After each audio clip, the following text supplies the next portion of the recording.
Welcome to Ketchikan, Alaska. This vibrant hub of Southeast Alaska is packed with things to do, see, and experience. Here, history, art, and culture weave together against the backdrop of one of North America's most precious and remote rainforests. Most visitors only have a sliver of time to experience Ketchikan, so here is our list of top things to do and see here, especially when time is short. We'll even go over items you must pack to prepare for this rainforest environment. Get ready to dive in and get to know Ketchikan with our absolute favorite experience saved for last.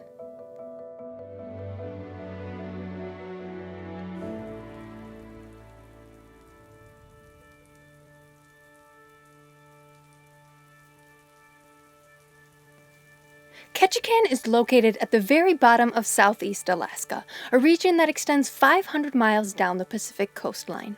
More than 1,000 islands make up this vast archipelago, and Ketchikan is tucked away on one of them. The only way to get here is by boat or plane. We are arriving by plane.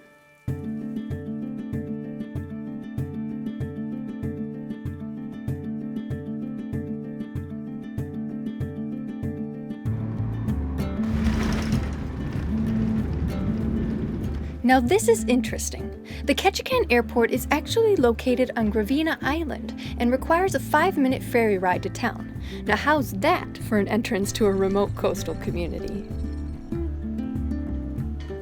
Southeast Alaska is a fascinating place in so many ways. Haines and Skagway are the region's only towns connected to the road system. The rest of its roughly 34 communities are isolated on different islands, yet connected by shared culture and history. We never thought we would come here being bound to our home on wheels, but the opportunity for a grand adventure came along and we grabbed it. More on that later. Ketchikan has a population of about 8,000, and it welcomes well over 1 million visitors each year. The vast majority arrive by cruise, who, unlike us, get dropped off right downtown. We take the bus, which we cover in depth in our Ketchikan travel guide linked below in the video description. We only have 3 days in Ketchikan, so there's no time to lose.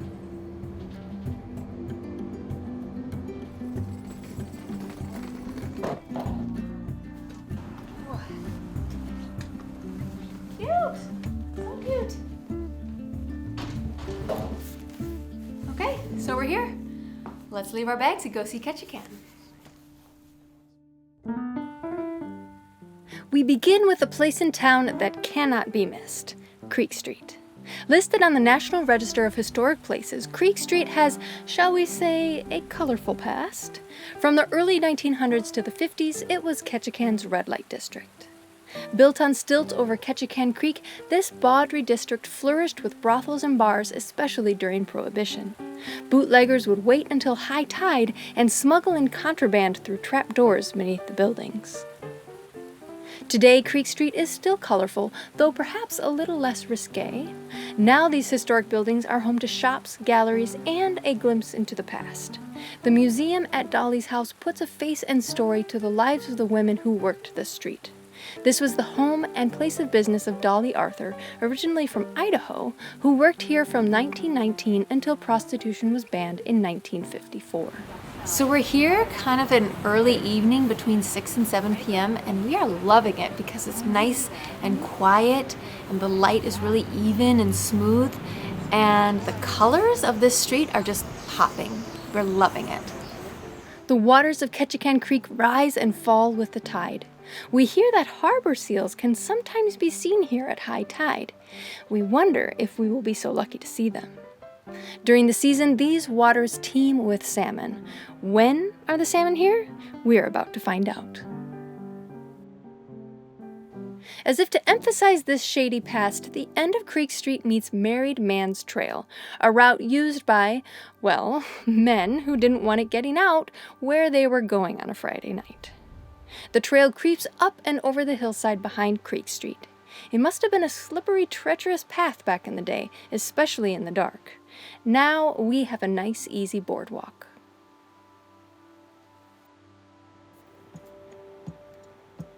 Along Married Man's Trail sits the Ketchikan Creek Salmon Ladder.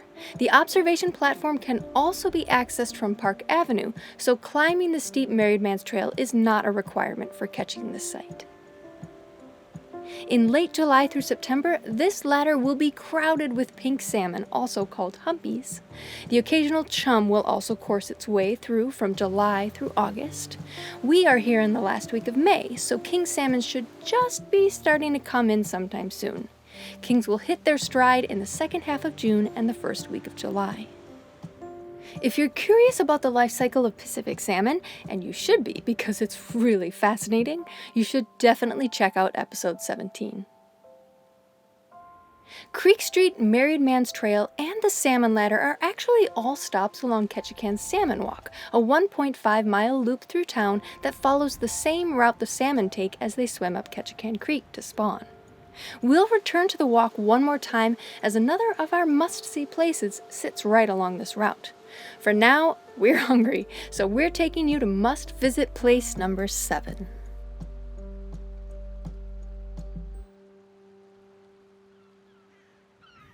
Ketchikan is nicknamed the salmon capital of the world, so it goes without saying, when you're in Ketchikan, you enjoy the fruits of the sea.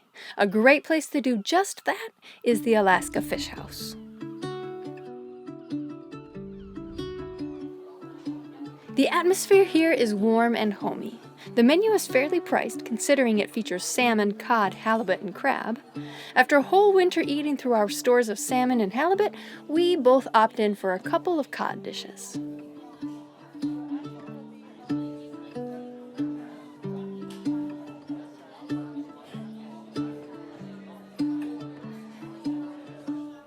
Sure enough, the fish house does not disappoint, and the food is pretty darn good.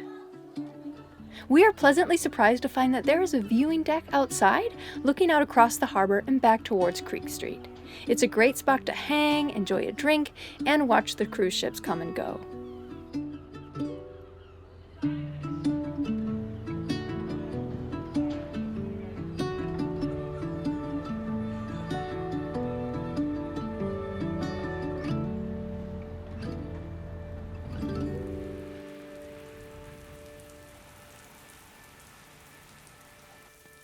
It's a rainy day here in Ketchikan, and that's pretty common, so this seems an appropriate moment to talk packing lists and gear.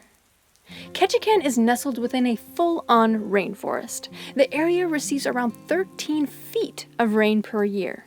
Needless to say, rain gear is an essential part of your packing list when visiting Southeast Alaska. It can also get chilly. Summer temps here peak at about 60 degrees Fahrenheit, so we highly recommend layers. A good thermal base layer, then a fleece layer, and finally your waterproof shell. If you get warm, you can always take off a layer. But this setup ensures you stay warm and dry no matter what conditions you encounter.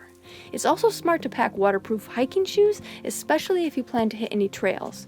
And finally, an umbrella. For downtown strolls, you will definitely want an umbrella. Our destination is the Southeast Alaska Discovery Center. Located in the heart of downtown and operated by the Forest Service, this is the perfect place to become well-versed in the pages of Ketchikan's history, as well as the rainforest it calls home. As we walk through the exhibits, now is a great time to brush up on those pages of Ketchikan's history. The area's earliest inhabitants were the Tlingit, Tsimshian, and Haida, who were drawn to an abundance of salmon and cedar used for carving totems and basketry. These communities and their vibrant art forms thrive to this day, as we will continue to learn here in Ketchikan. The region experienced its first boom in the 1890s when the Yukon Gold Rush led to a flurry of prospecting and mining in the Ketchikan area. The city was incorporated in 1900 and became the first port of entry for ships traveling north, hence the nickname First City.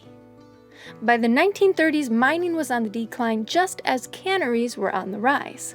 The early 30s saw Ketchikan boom with commercial fishing and canneries taking center stage. Enter that second nickname, the salmon capital of the world. By mid-century, the canneries floundered as overfishing took its toll. Just as that was happening, logging stepped in as a major economic driver with the establishment of a pulp mill.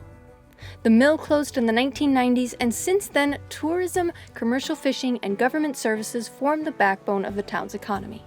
The port of Ketchikan stays busy with cruise ships, commercial fishing boats, and fishing charters throughout the summer.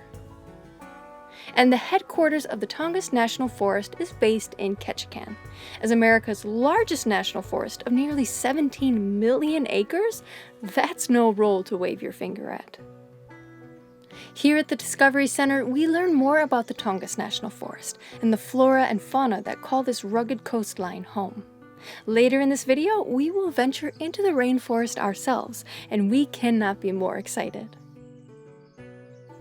Overall, the Discovery Center is a must-visit place in Ketchikan. We return to the salmon walk en route to our second destination of the day. Rain or shine, it is so interesting to follow this guided path, learning about salmon along the way. Not many cities can boast a vibrant salmon stream cutting right through town. We are on our way to the Totem Heritage Center, a place we have been greatly looking forward to visiting. As artists and lovers of all things history and culture, we have eagerly awaited the journey to this part of Alaska, in large part because of the unique art and cultural practices of the people of this region. Ketchikan is home to the world's largest collection of standing totem poles, shared between this and 3 other sites across the area. But the totems inside the Heritage Center hold special significance. We can't film them, but we can photograph them. Many of the totems we will see at other sites are restorations or recarvings of older poles. But here at the Heritage Center, we see original 19th century totem poles, carved in the mid to late 1800s. They were brought here in the 1970s from Tlingit and Haida villages on nearby islands, communities that were left at the turn of the century as inhabitants sought employment and access to services in larger towns. The poles were brought here for preservation and remain as they were found at the village sites, highly weathered by the elements and time. What purpose and cultural significance do totem poles hold? We will learn all about that a little later in the episode when we visit a place where these cultural roots come alive in vivid color. We have long been intrigued and inspired by the unique style of Northwest Coast art. This art form is characterized by the clean, smooth edges of form-line design, the elegant use of negative space, and an iconic color palette dominated by black, turquoise, and rich red. Often depicted are clan crests, animals, mythical creatures, or natural elements that represent a clan's origins and history. Crests are valued as shared community assets, passed down through generations and preserving ancestral connections. It is a rare opportunity to see such precious artifacts plucked from the rainforest and preserved on display so that we may learn and better appreciate the ways of the Tlingit, Tsimshian, and Haida. That is why the Totem Heritage Center is truly a must-see for visitors to the Southeast. It is a rare, rain-free day in Ketchikan. When that happens, you should be out and about, exploring town or going on a hike. Today, we're doing both. We start with a stroll along the waterfront. If tourism is now the lifeblood of Ketchikan's economy, then cruises are the beating heart. This year alone, Ketchikan will welcome an estimated 52 ships, totaling 675 port calls. Over the season, nearly 1.5 million passengers will have the opportunity to disembark and explore Ketchikan. An astounding 4 cruise ships can tuck right up next to town at one time. Right across from berth 4 sits a little hole in the wall that cannot be missed. Jellyfish Donuts is a popular spot in town, and it's easy to see why. Bright, happy colors, sweet and sticky homemade donuts, and fresh hot coffee. What is not to love?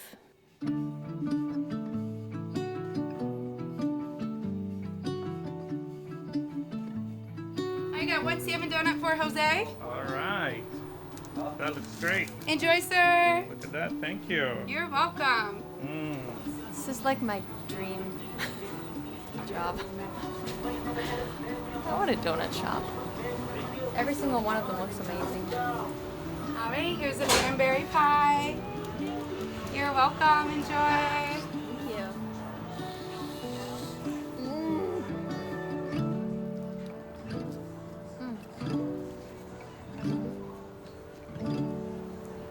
Oh my gosh, that's good. Can't beat homemade donuts. And I got the salmon donut. I never had a salmon donut before, so let's give it a try.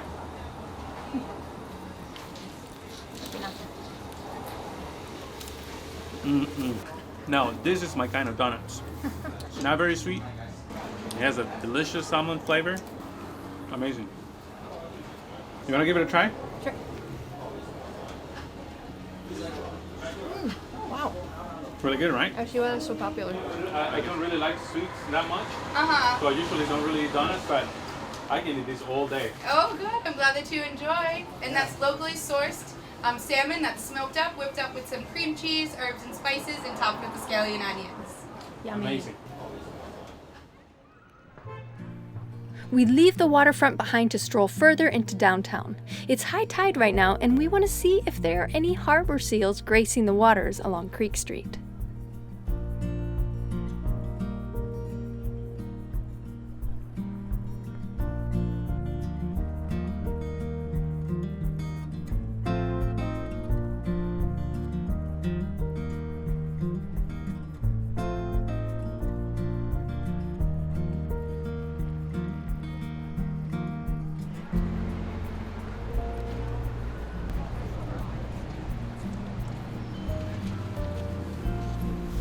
So we don't see any seals.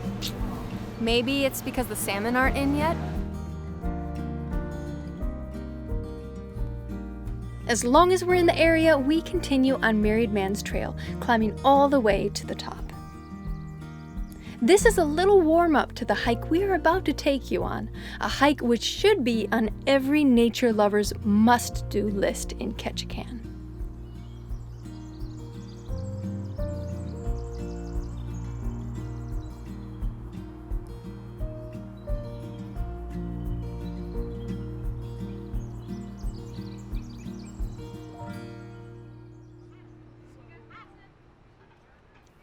The wealth of experiences right within walkable downtown Ketchikan are remarkable, but there are many valuable experiences outside of town as well, and for that you need to either have a car, ride the bus, or go with a guided tour. If you opt for the guided tour route, check out our list of highly rated tours to sites and attractions outside of town. There's a link to the list in the description below. If you enjoy hiking like we do, well, we have the perfect little hike to share with you. The trailhead is only a 20-minute walk from downtown, but to maximize time, we take the bus. We are taking the Green Line bus to the Rainbird Trail, an absolute gem of Ketchikan's natural spaces.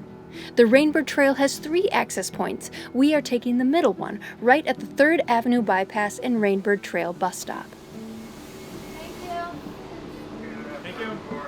Get ready for a climb! Accessing the trail here requires a 300-step staircase, which is just enough to get your blood pumping. FYI, the lower trailhead is much less intense, with only a very short flight of stairs.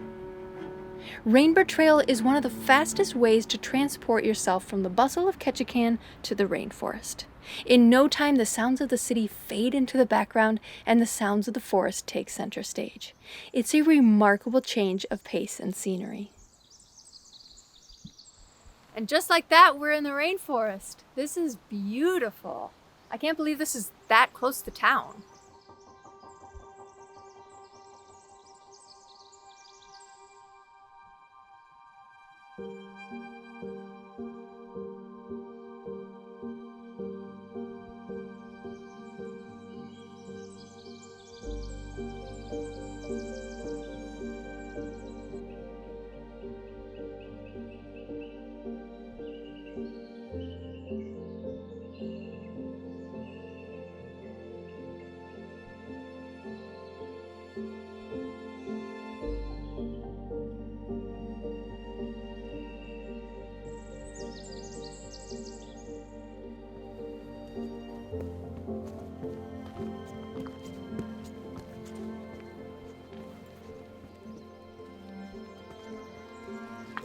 That was a bit of a climb.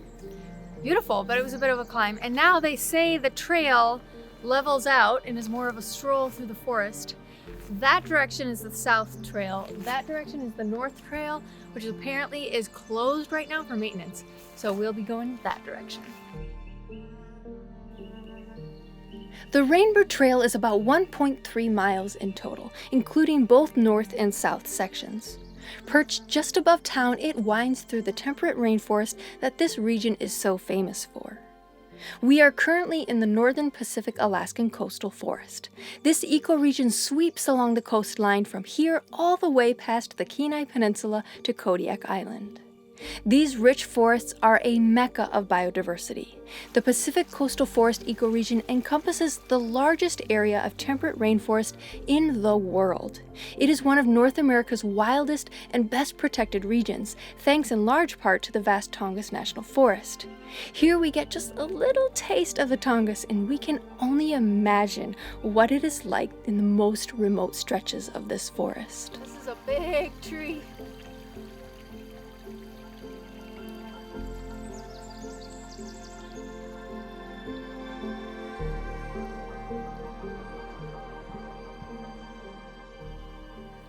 The Tongass is dominated by spruce, cedar, and hemlock. Red cedar plays an important role in the traditions and art forms of the Tlingit, Haida, and Tsimshian. It is used for making totem poles, and its fibrous bark is woven into intricate hats and baskets. Everywhere you feel the effect of this region's high rainfall, lush, cool, and filled with the sounds of life.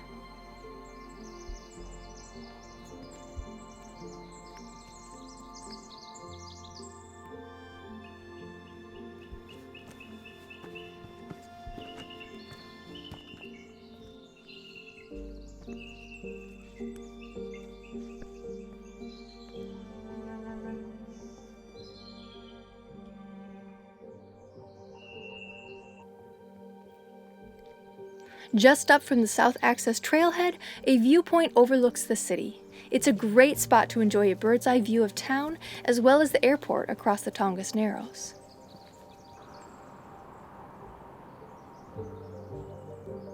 Rainbird is truly a gem of a trail so close to downtown.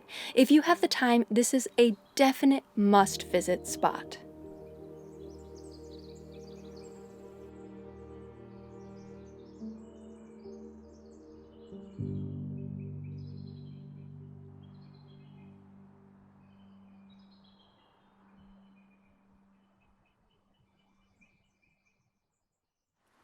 The time has come for our final excursion in Ketchikan. As lovers of all things arts and culture, this next place is hard to beat.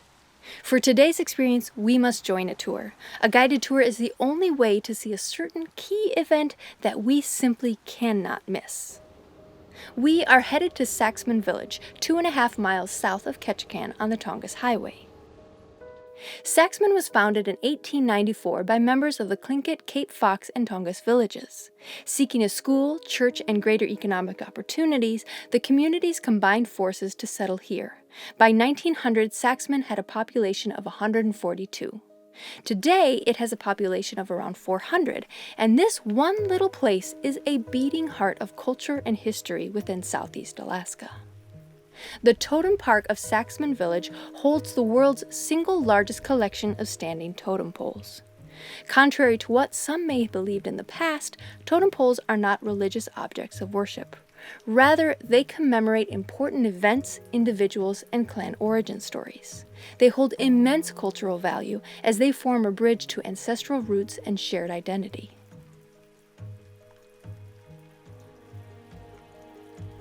Totem poles are also deeply tied to oral tradition, as they can really only be interpreted by those who know the reason and context of the totem's creation. That is another reason a guided tour is the best way to visit this place. Without a guide explaining these totems, we would be lost as to their full meaning. That's the Kotz she-bear totem pole over there. The story starts with the human figure at the bottom. This is Kotz. He is regarded as the Hercules of Tlingit culture. This is she-bear. She's able to go from bear to human form at will. That's her very best friend, the loon, sitting on top of this totem pole. These two ended up getting together and getting married. Together, these two had 3 children. That's the 3 bear cubs right above them. Many of the totem poles here are from villages on nearby islands, communities that were left when the pressures of the times forced inhabitants to move to larger population centers like Ketchikan, Sitka, and Juneau. The totems were brought here, recarved, and restored as part of a Forest Service program in the 1930s.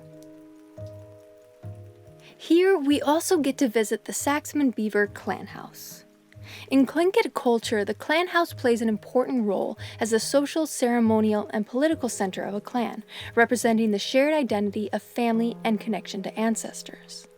This house is emblazoned with the clan's crest, a tri-colored beaver. The house is flanked by the sun raven and the moon raven, carved and raised in 1996 to honor 2 members of the Saxman community. Being here, witnessing this intricate melding of art, culture, and history is a peak experience for these 2 artists. As is what awaits inside the clan house, something we can only witness with this tour.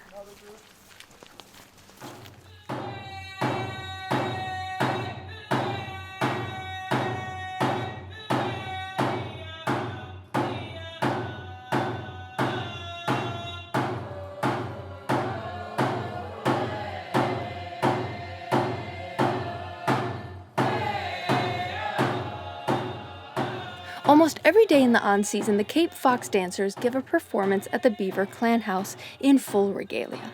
It is an honor to be here and receive their performance. The dance can only be seen by booking a specific tour or through a cruise shore excursion. We link to the specific tour in the description below. The Beaver Clan House was built in the traditional style with hand-hewn cedar planks. The sweet scent of cedar adds to the atmosphere as rhythm and song fills the hall. We soak this in because this experience is very unique. Again, it is an honor to be here and to receive this performance.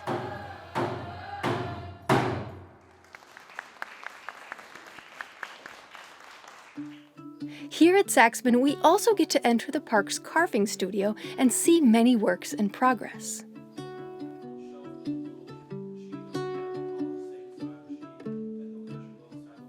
We learn about the many uses of red cedar bark and the traditional tools used for carving. Only the tour we booked is allowed inside. All other tours can only view this space from outside, and they don't get the opportunity to meet the artists if they are present. And you never know just who might be present. We cannot believe that today we have the completely unexpected opportunity to meet an artist we never dreamed we would have the honor of crossing paths with. Nathan Jackson is one of the most renowned Native artists of our time. A master carver, he has pieces in museums across the globe and was even declared a living national treasure. I'm just seeing if I could be able to do it, because my choice in wood is clear. And so I purposely had this kind of corners on it. You can imagine our surprise and delight to not only witness him at work, but also to have a little one-on-one time with him. We leave abuzz with disbelief that we really truly got to meet Nathan Jackson.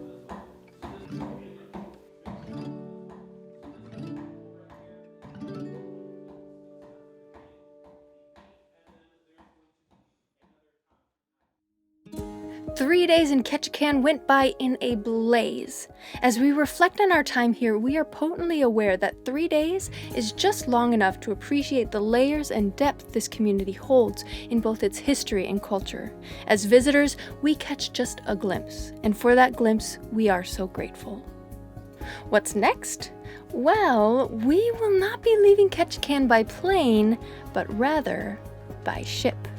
We are about to take you on the adventure of a lifetime through the untamed wilderness of Alaska's Inside Passage aboard the National Geographic Seabird. We invite you to come aboard with us next time on Art We There Yet? Hey guys, if you enjoyed this video, be sure to give us a like. Subscribe to our channel. Send us a comment below. And for exclusive content and a behind the scenes view of the Art Be There Yet journey, Join us on Patreon. see you over on Patreon.